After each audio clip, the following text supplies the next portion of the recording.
শুনতে থাকুন অভিষেক টিটো চৌধুরীর কাহিনী গলাশি।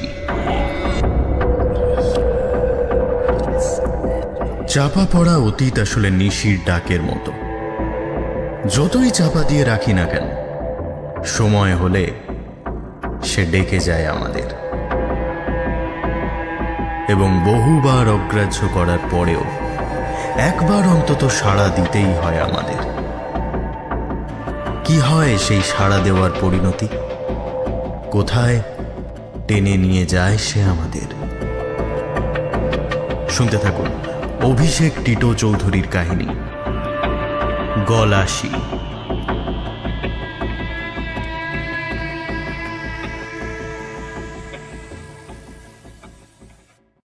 দুদিন ধরে মন মেজাজ একেবারেই ভালো নেই আকাশীর। থেকে থেকেই বুকের ভেতর উথলে ওঠে একটা চূড়া ব্যথা, আর সেই ব্যথার টানেই উপচে পড়ে চোখের জমি ভাসিয়ে নিতে চায় নোনতা গরম জল। মন ভালো থাকবেই বা কি করে? বিয়ের দিন দশেকের মধ্যে যদি স্বামী বিধবা মায়ের কাছে বউকে ফেলে রেখে ভিন রাজ্যে পাড়ি জমায়, তাহলে আর সেই নতুন বউয়ের ঝুলিতে হতাশা আর দীর্ঘশ্বাস ছাড়া কি বা পড়ে থাকে? দেখে শুনে বিয়ে, শরীর মনের আড় ভাঙতে ভাঙতেই যেখানে মাসখানেক লেগে যায়, সেখানে দুপুরের পর থেকে সময় যেন আর কাটে না। উঠোন দালান সমেত এই 3 কামরার বাড়িটা গিলে খেতে আসে ওদের শাশুড়ি আর বউকে। খিড়কি দরজায় দাঁড়িয়ে দাঁড়িয়ে সামনের কলা বাগানের ফাঁক দিয়ে ঘেটু পুটুসের ঝোপ, আশ্যাওড়া, বনতুলসী আর বড় বড় ঘাসে ঢাকা পোড়ো জমির ওপারে নেতাই বষ্টুমির বিলের কোল ঘেঁষে ডুবতে থাকা লাল টুকটুকে সূর্যটার দিকে তাকিয়ে থাকে আকাশী।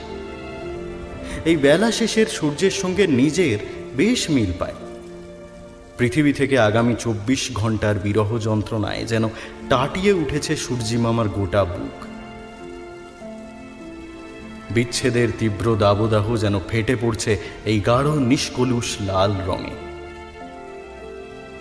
এইসব ছাইপাশ ভাবতে ভাবতেই পাঁচিল লাগোয়া করমচা গাছ থেকে একটা করমচা ছিঁড়ে আঁচলে মুছে মুখে দেয় আকাশী। তখনই কানে আসে আরতির ডাক। বৌমা, বৌমা, এই সাঁঝ বেলাতে আর খিড়কি দূরে দাঁড়িয়ে থেকো নি মা।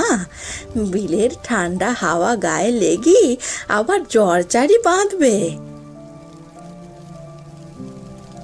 এই কদিনেই শাশুড়ি মানুষটার উপর বেশ মায়া পড়ে গেছে আকাশীর, আর শাশুড়িও যেন তাকে চোখে হারায়। বিয়ের আগেই আকাশী শুনেছে তার স্বামী তমালের আগে একটা মেয়ে হয়েছিল আরতির। বড় সাধ করে সেই মেয়ের নাম রাখা হয়েছিল পল্লবী। পল্লবীর যখন বছর 12 বয়স, তখনই কিভাবে যেন সবার চোখের আড়ালে ওই পূব দিকের কুয়োটায় পড়ে ঘাড় ভেঙে মরেছিল পল্লবী। সেই প্রায় বছর 20 আগে হারানো মেয়ের প্রতি স্নেহ ভালোবাসার সবটাই এতদিন অতি যত্নে মনের কোনায় কোনো তাকে তুলে রেখে দিয়েছিল আরতি। এতদিন বাদে আকাশীকে পেয়েই যেন জোয়ার এসেছে এই অকাল মৃতা মেয়ের মায়ের বুকে। ঘরে ঢুকে দরজা লাগাতে লাগাতেই ওই কুয়োর দিকে একবার চোখ পড়ল আকাশীর। ওই ঘটনার পরে পরেই সিমেন্ট বালি দিয়ে কুয়োর মুখ বুঝিয়ে দিয়েছিলেন আকাশীর দাদা শ্বশুর। তবুও আজ এই গুঁড়ি মেরে এগিয়ে আসা সন্ধেবেলার মুখে অযত্নে গজিয়ে ওঠা কচু গাছের ঘেরাটোপের আড়ালে জোনাক জলা ঝুপসি অন্ধকারে গা ঢাকা দিয়ে থাকা কুয়োতলাটা কেমন শিরশিরে আঙুল বুলিয়ে দিল আকাশীর বুকের ভেতর।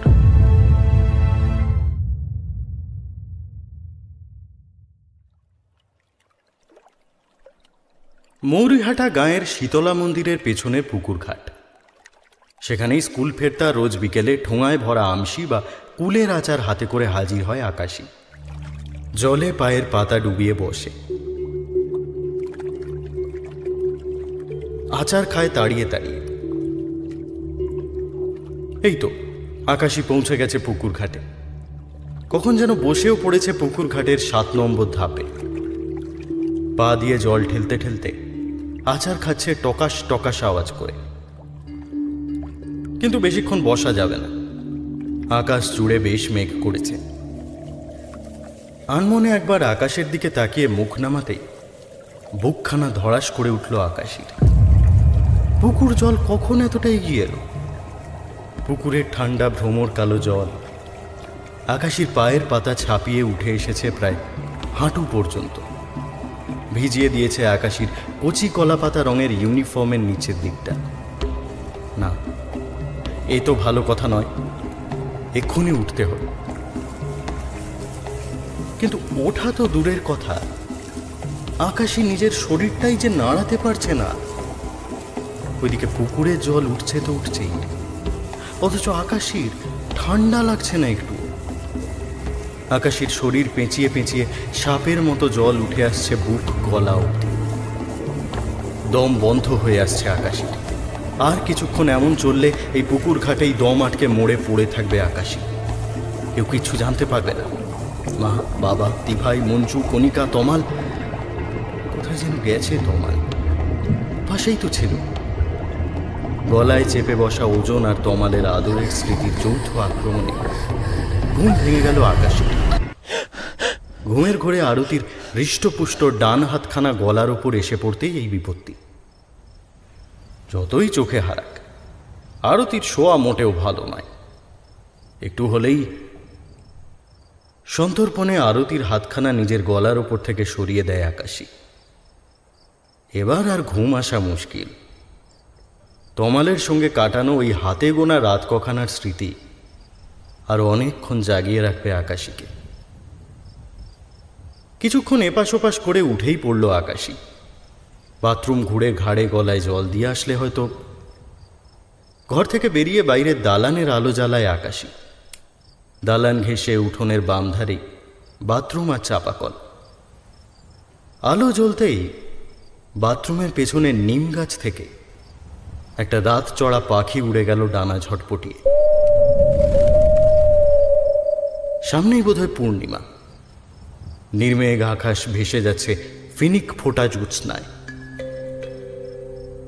চাল ধোয়া জলের যেন বান ডেকেছে চরাচর জুড়ে। ঘাড়ে গলায় চাপা কলে ঠান্ডা জল বুলিয়ে একবার আকাশের দিকে তাকায় আকাশী। আচ্ছা, কি করছে মানুষটা এখন? গভীর ঘুমে, নাকি তার চোখের ঘুমও ডানা মেলে পালিয়েছে ওই নিশাচর পাখির মতন? সেই আকাশেও কি আজ এমন জ্যোৎস্না ফুটেছে? রোজ রাতে খেয়ে উঠে একবার ফোন করে তমাল। এই টুকটাক কথা, মায়ের শরীরের খবর নেওয়া, সংসারের হালচাল জানা, আর কিছু অর্থহীন কথা। ওই কথা কটার জন্যই সারাদিন হাপিত্তেশ করে বসে থাকে আকাশী। তমাল বলেছে এবার এলে একটা স্মার্টফোন কিনে দিয়ে যাবে আকাশকে। তখন চাইলেই দুজন দুজনকে দেখতে পাবে ভিডিও কলে। কিন্তু তাতেও কি আর আশ মিটবে?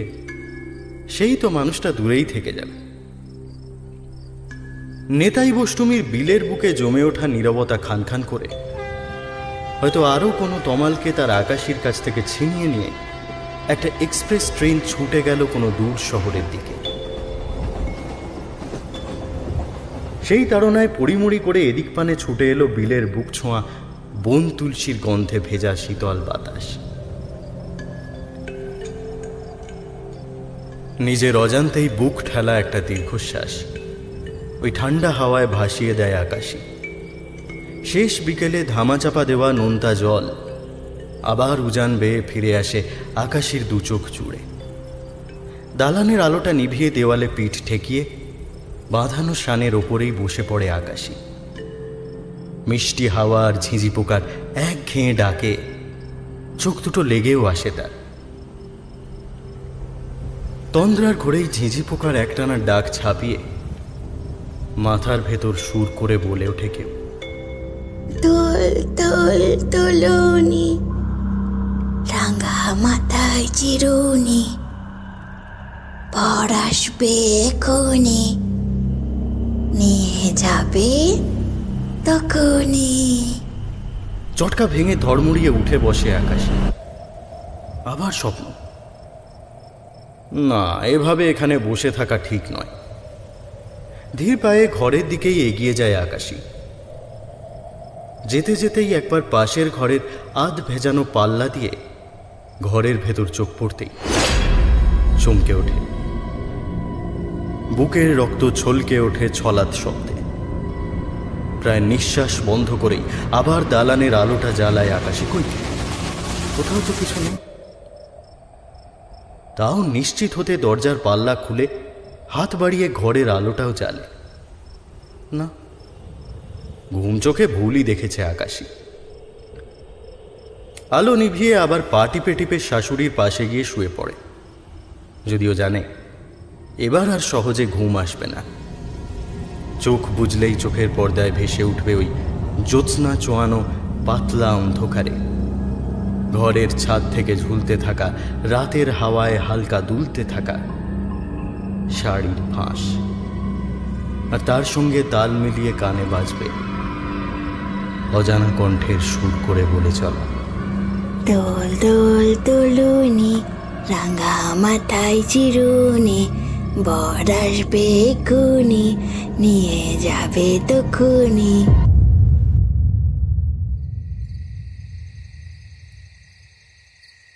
ওই বছর 10-12 রোগা শ্যামলা তীরে মিষ্টি মুখখানা মনের মধ্যে গেঁথে রয়েছে আকাশীর। একখানা জংলা ছাপা তাঁতের শাড়ি, ঘোমটা টেনে পড়া চোখে কাজল, কপালে লাল টিপ। বউ সাজার বড় শখ ছিল মেয়েটার।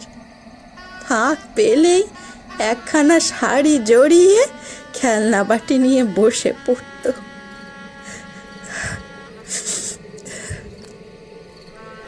বলতে বলতে চোখে আঁচল চাপা দিয়ে উঠে গেছিলেন আরতি।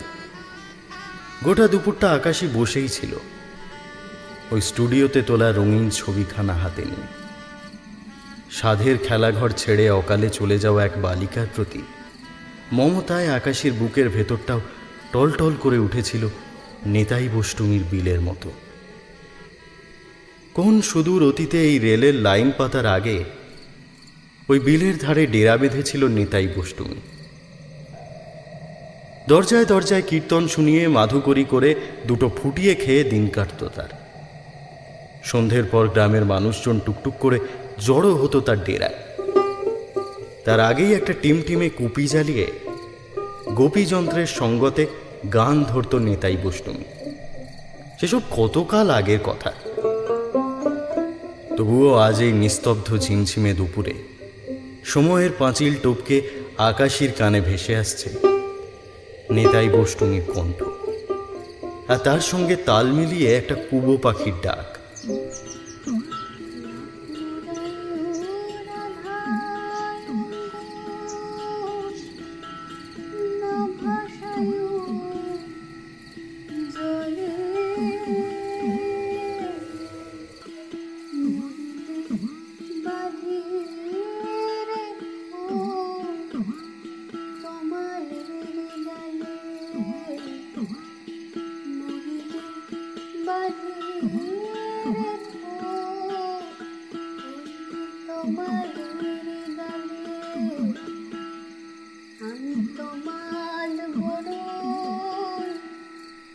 খানিকটা আনমনেই আকাশে এগিয়ে গেল খিড়কির দরজার দিকে। দরজা খুলে বিকেলের লালচে নরম রোদ ছোপানো হাওয়া গায়ে মাখতে মাখতেই তাকিয়ে রইল মুখ বোঝানো কুয়োর দিকে। কুয়োটা যেন একটা সমাধি, এক স্বপ্নের সমাধি। ওই সিমেন্ট বালির ঢাকনার নিচেই হয়তো আজও চাপা পড়ে রয়েছে কোনো ঘরকন্যার স্বপ্ন। স্বপ্ন তো আকাশীও দেখেছিল, নিজের ঘর, বর, শ্বশুর, শাশুড়ি নিয়ে বেশ একটা মাখো মাখো সংসারের স্বপ্ন। একান্ত নিজের মানুষটাকে নিজের হাতে রেঁধে বেড়ে খাওয়ানোর স্বপ্ন। একটা শক্ত সমর্থ পুরুষালী শরীরের আদর ভালোবাসার স্বপ্ন। হঠাৎই সেই সব ছেঁড়া ছেঁড়া স্বপ্নের মাঝে নিঃসঙ্গ দ্বীপের মতো মাথাচাড়া দিয়ে জেগে উঠল একটি বছর 12 বালিকার ঋণ ঋণে গলার স্বর। দোল দোল তুলুনি, রাঙা মাথায় চিরুনি, বর আসবে এক্ষুনি, নিয়ে যাবে তখুনি। না, এবার চমকে উঠল না আকাশে। বরং দু চোখ বন্ধ করে গোটা শরীর দিয়ে শুষে নিতে চাইল ওই কথাগুলো। কখন যেন নিজের অজান্তেই বিড়বিড় করে বলতে শুরু করলো, দোল দোল দুলুনি, রাঙা মাথায় চিরুনি। দোল দোল দুলুনি, রাঙা মাথায় চিরুনি। ও এত এত চিন্তা করোনি মা, কাঁচা বয়স তো, সংসার ধর্মে এখনো মন বসেনি আর কি। নইলে ছেলে আমার বরাবরই বড্ড বাধ্য। দুটো দিন যাক, ছেলে পুলের বাপ হোক, ও উড়ু উড়ু বাতি এমনি শুধরে যাবে। যদিও শাশুড়ির এহেন সান্ত্বনা বাক্য আকাশীর মনে তেমন কোনো আশ্বাসের প্রলেপ দিয়ে উঠতে পারেনি। গত দুদিন একবারের জন্য ফোন করেনি তমাল, তাই অধীর হয়ে আজ আকাশী ফোন করেছিল তমালকে। ফোন ধরে জড়ানো গলায় কাজের চাপ, সময় না পাওয়া, সারাদিনের পর খুব ক্লান্ত থাকা ইত্যাদি দায় সারা গোছের দু একটা কথাও বলেছে তমাল। কিন্তু কথাগুলো থেকে ঝলসে ওঠা বিরক্তির আঁচ কান এড়ায়নি আকাশীর। তবে কি এত তাড়াতাড়ি তমালের মন উঠে গেল আকাশের উপর থেকে, নাকি এর মধ্যে অন্য কেউ? মাথার ভেতর চিন্তাটা ঘাই মারতেই বুকের ভেতর একটা বিষাক্ত সাপের ছোবল স্পষ্ট টের পেল আকাশী। দাঁতে দাঁত চেপে সেই বিষের জ্বালায় জ্বলতে জ্বলতেই একসময় ক্লান্ত হয়ে চোখের কোণে শুকনো জলের দাগ নিয়ে ঘুমে ঢলে পড়ল আকাশী। সে রাতের পর থেকেই আকাশী আর আরতির সঙ্গে এক বিছানায় শোয় না। রাত বিরেতে ঘুম ভাঙলে আর সহজে ঘুম আসতে চায় না। তারপর সারাদিন ধরে শুধু শরীর ঢিস ঢিস। তার চাইতে এই ভালো, কিন্তু তবুও শান্তি নেই। সেই রাতেও আকাশীর ঘুম ভেঙেছিল জানলার বাইরে থেকে ভেসে আসা এক পরিচিত রিনরিনে গলার আওয়াজে। এখন আর ওই গলার আওয়াজে কোনো অস্বস্তি হয় না আকাশীর। নিজেকে গুছিয়ে তুলে পেছনের জানলায় চোখ রাখে আকাশী। মরা মরা চাঁদের আলো নিতান্ত অনিচ্ছা সত্ত্বেও ছড়িয়ে রয়েছে আকাশ জুড়ে। রাতের হাওয়ার শরীরেও যেন আলস্য। তার মধ্যেই কলা বাগানের ওপারের পোড়ো জমিতে একটা বড় সড়ো গাছের ডালে গলায় শাড়ি বা দড়ি পেঁচিয়ে ঝুলছে এক নারী শরীর। দুহাতে ওই ঝুলন্ত শরীরে অল্প অল্প ঠেলা দিয়ে ছড়া কাটছে এক বালিকা। দোল দোল দুলুনি, রাঙা মাথায় চিরুনি। হঠাৎই ছড়া কাটা থামিয়ে ঘাড় ঘুরিয়ে আকাশের দিকে তাকায় সেই বালিকা। এত দূর থেকে ওর চোখ দুখানা স্পষ্ট জ্বলে উঠতে দেখতে পায় আকাশী। আকাশের দিকে ওই জল জলে দু চোখ মেলে গাছে ঝোলানো মৃতদেহটি দোলাতে থাকে মেয়েটি। আকাশী মন্ত্রমুগ্ধ হয়ে দেখতে থাকে, না ভয় নয়, এক অমোঘ আকর্ষণ ওই দৃশ্য থেকে চোখ ফেরাতে দেয় না আকাশীকে। ছড়া কাটতে কাটতেই মেয়েটি এবার হাত বাড়িয়ে ডাক দেয় আকাশীকে। তারপর স্বপ্ন, হ্যাঁ স্বপ্নই তো, নইলে ওই পোড়ো জমির বুকে রাতারাতি এমন প্রকাণ্ড একখানা গাছ গজিয়ে উঠল কোথা থেকে? কিন্তু শুধুই কি স্বপ্ন? তাহলে সকালবেলা আরতির চোখের আড়ালে কলা বাগান পার করে ওই ঘাসে ঢাকা জমির বুকে দাঁড়িয়ে একটা কেটে নেওয়া গাছের গোড়া কেন খুঁজে পেল আকাশী?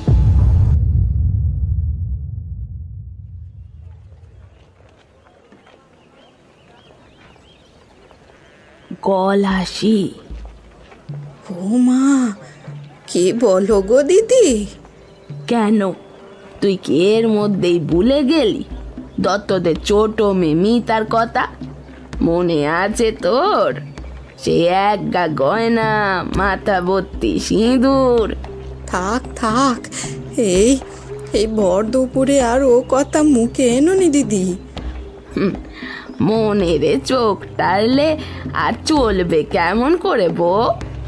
ওরে, কলাসি শুধু নিজে মরেই শান্তি পায়নি, আশপাশ থেকে লোকজন টেনে দল ভারী না করলে তাদের চলে নে।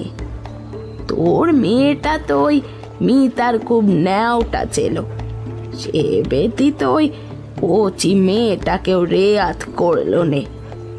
লোকে দেখে জেকে তুই কি ঠেকেও শিখিস নি বউ? চুপ করো দিদি, চুপ করো। বৌমা এখনো এইসব জানে নে। ও জানে পল্লবী কুয়োয় পড়ে। সে বেশ করেছিস, কিছু কথা গোপন থাকাই ভালো, কিন্তু এখন নিজের বউরে সামলা। ওর লক্ষণ তো ভালো ঠেকছে নে। ওর চোখ মুখ দেখেই বুঝেছি গলাসি ওরেও ডেকেছে। বেলা গড়ালে স্নান পুজো সেরে এই সময়টায় আরতি একটু ফুরসত পায়। তখনই কখনো বসাকদের বড় বউ অথবা ঘোষাল গিন্নি কিংবা মদন পালের মা এসে দুটো কথা বলে যান দালানে বসে। তাই আজ দরজার বাইরে থেকে ঘোষাল গিন্নির চাপা গলায় ডাক শুনে স্বাভাবিকভাবেই একগাল হাসি মুখ নিয়ে বেরিয়ে এসেছিলেন আরতি।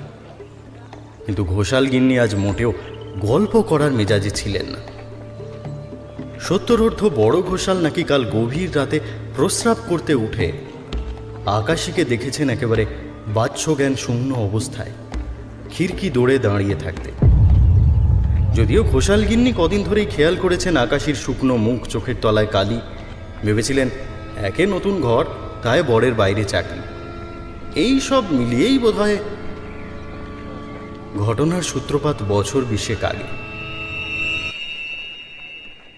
বিয়ের বছর 3 মধ্যেই দত্তবাড়ির ছোট মেয়ে অমৃতাকে বাপের বাড়ি ফেরত দিয়ে গেল অমৃতার স্বামী। কারণ? হ্যাঁ, কারণ একটা আছে বটে। অমৃতা বাঁচা। বিয়ের 3 বছর কাটলেও কোলে ছেলে পুলে আসেন। বিয়ের আগে থেকেই অমৃতার পায়ে পায়ে ঘুরে বেড়াতো আরতির মেয়ে পল্লবী। অমৃতা পাকাপাকিভাবে শ্বশুরবাড়ির পাট চুকিয়ে এলে পল্লবীর আনন্দ আর বাঁধ মানল না। সে এখন থেকে আবার তার মিতা দিদির সঙ্গে খেলতে পারবে, আবার সাজাতে পারবে নিজেদের পুতুলের খেলাঘর বা খেলনাবাটির ঘরকন্যা। কিন্তু খেলা, আড্ডা এইসবের ফাঁকে ফাঁকেই বুকের মাঝে নিজের ফেলে আসা সংসারের জন্য বেজে ওঠা শাঁখের আওয়াজ অন্যমনস্ক করে তুলত অমৃতাকে। ও চুড়ি, তোর তো কপাল পড়ল রে কপাল খাকি। এক শীতের বিকেলে গ্রামের কাঁচা রাস্তার ধুলো মাখা বুকে মাথা কুটে মরছিল অমৃতার 90 ছুঁই ছুঁই ঠাকুমার এহেন বিলাপ। নেড়া ক্ষেত জমি ঘেঁষে শুয়ে থাকা রোগা ভোগা আলপথ উজিয়ে শেষ অবধি খবরটা চলেই এলো। অমৃতার স্বামী আবার বিয়েতে বসেছে। ব্যাস, চিতা যেন তৈরিই ছিল। আগুনের ছোঁয়া পাওয়া মাত্রই জ্বলে উঠল লেলিহান শিখায়। স্বামী সংসার চিরতরে হারাবার শোকে নিজের মানসিক ভারসাম্য হারিয়ে বসল অমৃতা। চারপাশের রুক্ষ কঠিন বাস্তব থেকে বরাবরের মতো মুখ ফিরিয়ে ডুব লাগালো খেলনা বাটির মিছিমিছি সংসারে। ওই সময় খাওয়া ঘুম বাদ দিলে প্রায় দিনের 3 বেলায় মিতা দিদির কাছে পড়ে থাকতো পল্লবী। দুই বাড়ির লোকেরও তাতে তেমন আপত্তি ছিল না। আহা, কেউ রয়েছে হতভাগী মেয়েটার পাশে। হঠাৎ করেই যেন বড় হয়ে গিয়েছিল পল্লবী। অমৃতাকে সান্ত্বনা দিতে শিখিয়েছিল বরকে ফেরত আনার মন্ত্র। দোল দোল দোলনি, রাঙা মাথায় চিরুনি, বর আসবে এক্ষুনি, নিয়ে যাবে তখুনি। সারাদিন এই লাইন কখানা সুর করে গেয়ে গেয়ে ঘুরে বেড়াতো অমৃতা। অবশ্য যেদিন ভোর রাতে ঝকমকে বেনারসি গায়ে জড়িয়ে এক মাথা সিঁদুর আর গা ভর্তি গয়না চাপিয়ে অমৃতা কলা বাগানের পেছনের মাঠের প্রকাণ্ড তেঁতুল গাছে গলায় দড়ি দিল, সেদিন আর দত্তবাড়ির ত্রিসীমানায় ঘেঁষতে দেওয়া হয়নি পল্লবীকে। কিন্তু শেষ রক্ষা হয়নি। ওই ঘটনার পর থেকেই কোনো নিদাঘ দুপুরে বা নিশুতি রাতে হঠাৎ হঠাৎ ধর্মড়িয়ে উঠত ওই তেঁতুল গাছ। ডালপালা নেড়ে ডেকে উঠত কাউকে। কাকে? সেই উত্তর পেতেও বেশি অপেক্ষা করতে হয়নি। বছর ঘোরার আগেই এক মাঝ দুপুরে ঠিক একইভাবে একই সাজে পল্লবীর শরীরটাও ঝুলতে দেখল আরতি।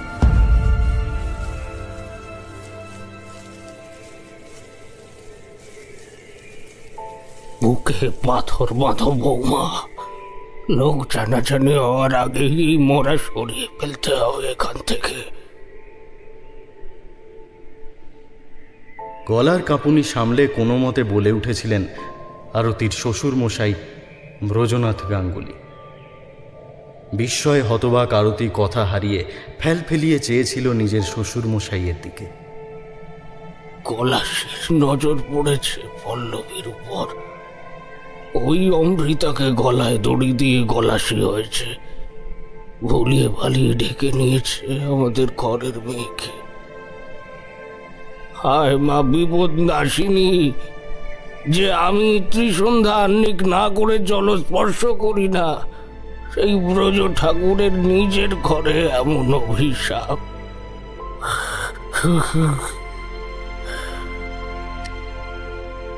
ব্রজমোহন চাননি ওই শাড়ি পরা, মাথায় সিঁদুর লেপা 12 বছরের নাতনির শরীর লোকচক্ষুর সামনে আসুক। চাননি বিপদ নাশিনী মন্দিরের প্রধান সেবাইতে নিজের ঘরে এমন বিপদের অনুপ্রবেশের খবর 5 কান হোক। তড়িঘড়ি নিজের হাতে গলার ফাঁস খুলে মাথার সিঁদুর ধুইয়ে পল্লবীর শরীর নামিয়ে দিয়েছিলেন বাড়ির পেছনের কুয়োর ভেতর। নিজের ভক্তিপ্রাণ যজমান তৎকালীন পঞ্চায়েত প্রধানের সহায়তায় ডেথ সার্টিফিকেট জুটিয়ে পল্লবীর লাশ পুড়িয়ে ফেলতেও কোনো অসুবিধা হয়নি ব্রজমোহনের। যদিও গ্রামের 2-1টি ঘরে ফিসফাস স্বরে এই ঘটনার স্মৃতি বেঁচেছিল আরও অনেক দিন।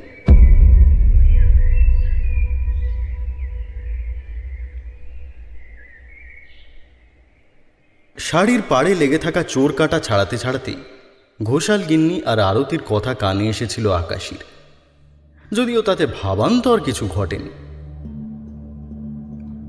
ঘোষাল গিন্নির সাবধানবাণীতে বরং একটা কাজের কাজ হয়েছে। আজ আরতি নিজে থেকে তমালকে ফোন করেছেন, ধমকও দিয়েছেন।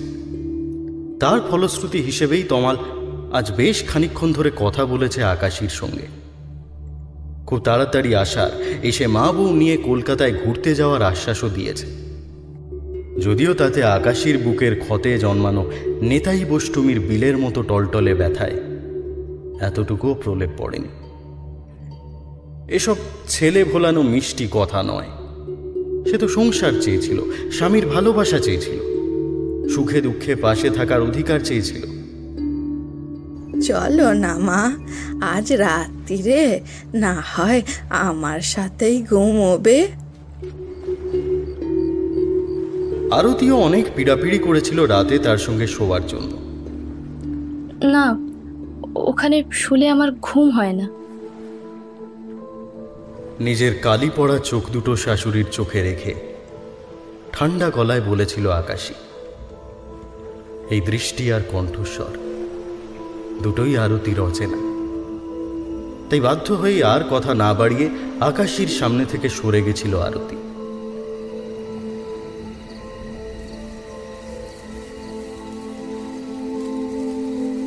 বাঁশ বাগানের পেটের ভেতর থেকে ধেয়ে আসা মোটমোট আওয়াজ আর থেকে থেকে রাতের বুকে আঁচড় কাটা শেয়ালের ডাক শুনতে শুনতে চোখ দুটো লেগে এসেছিল আকাশীর। রাত তখন কত জানা নেই। ঘরের মধ্যে তার উপস্থিতি স্পষ্ট টের পেয়েছিল আকাশীর ষষ্ঠেন্দ্রিয়। তবু চোখ খোলেনি। আকাশী জানে এখনো সঠিক সময়ে আসেনি।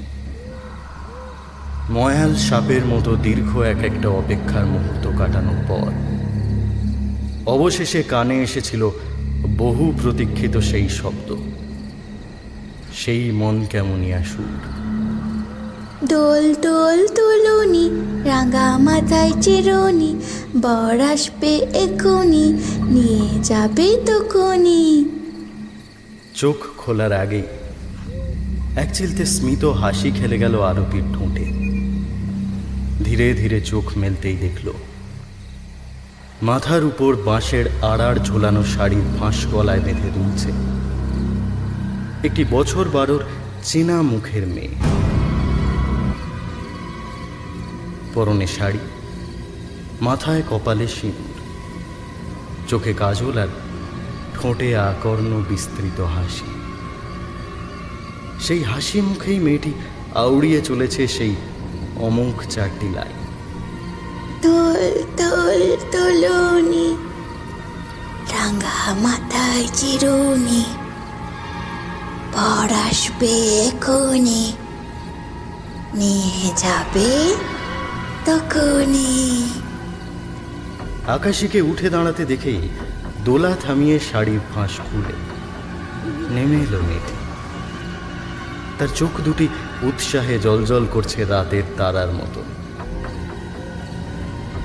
শাড়ির ফাঁসের দিকে হাত বাড়িয়ে হঠাৎ থমকে গেল আকাশে। কি যেন তবুও বাকি রয়ে গেল। মেয়েটির দিকে মুখ টিপে হেসে আকাশী খুলে দিল খিড়কির জানলা।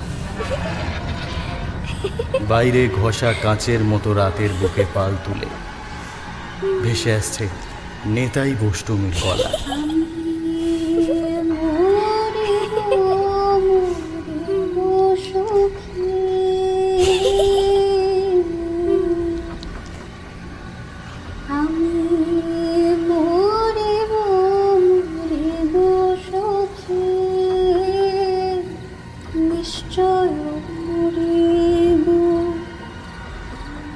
দুহাত বাড়িয়ে পোষা পাখি ধরতে চাওয়ার মতো আলতো ভাবে সেই শাড়ির ফাঁসে হাত ছোঁয়ালো আকাশী।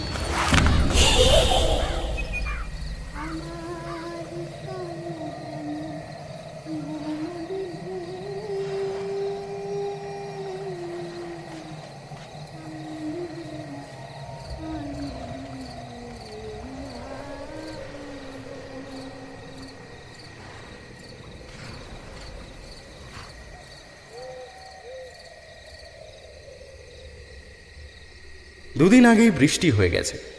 ঠান্ডা জলো হাওয়া গায়ে মাখতে মাখতেই দালানে বসে বাটি ভরে ছোলা বাতাসা দিয়ে মুড়ি খাচ্ছে তমাল। একটু দূরেই উঠোনের তুলসী তলায় প্রদীপ দেখাচ্ছে তার দ্বিতীয় পক্ষ, পর্ণা। আরতির শরীরটা আবার এই বাদলায় খানিক বিগড়েছে। ঘর থেকে মাঝে মাঝেই কাশির আওয়াজ আসছে খুব খুব করে। তমাল এবার পাকাপাকি এসেছে। কলকাতায় একটা যেমন তেমন কাজও জুটিয়ে নিয়েছে। ঘন্টা দুয়েকের ট্রেন জার্নির হ্যাপা রয়েছে বটে, তবে সে অভ্যাস হয়ে গেলে আর গায়ে লাগবে না।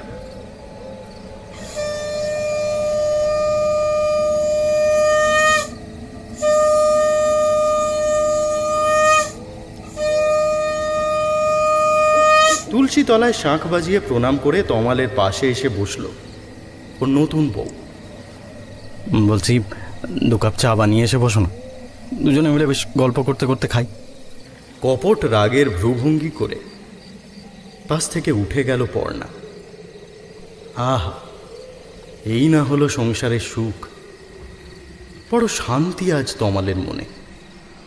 কলকাতা থেকে ভালো চা এনেছে তমাল। সেই চায়ের সুবাসে মন ভরে উঠল তমালের। তার সঙ্গে কানেও যেন কি একটা গুনগুন করে বাজছে।